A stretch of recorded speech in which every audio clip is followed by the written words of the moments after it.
Ассалаумағалейкум. Сіздермен ауылдың жігіті Жәнібек. Қазір 2022 жыл қараша айы. Бүгін 14-ті. Бір сиырларға қатысты қызық мәлімет. Міне қызыл сиырды көріп тұрғандай шайнандап тұр. Не шайнандап тұр дейсіз ғой.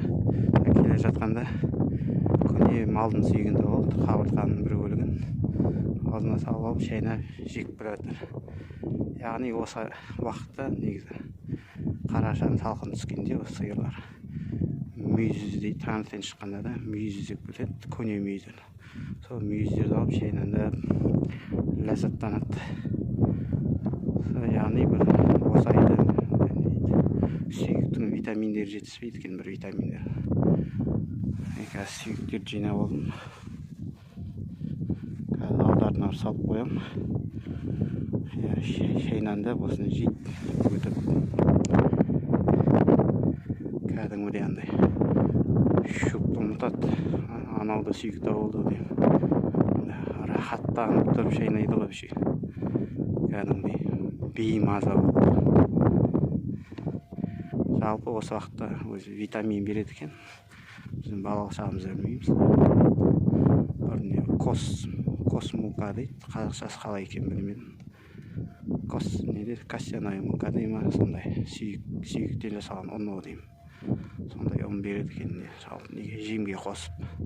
Видеоның жалғасы. Бүгін 15 қараша 2022 жыл. Кеше ғана жаңбыр жауып балшық болып жатыр. Бүгін қар жауып борап кетті, аяз түсіп. Кеше сүйекке байланысты мәселе. Яғни сүйекте фосфор болады. Малдарға күзде фосфор жетіспейді екен. Неге десеңіз, жазда шөп көк болады, көк шөпте фосфор нормасы болады екен. Солар сосын жазы бойы фосфорға мұқтаж еместе. Ал қыс жақындай бере шөп дейтін қурайды, қурап сарғаяды, шөптің құрамынан фосфор кетеді екен. Сөйтіп бұлар фосфор іздейді. Жалпы сүйек ұны дейтін бар екен. Сүйек қайнатылған сүйектен ұн жасайды екен. Ұнды алып жемге комбикормға қосады. Сөйтіп фосфордың қажетін екен.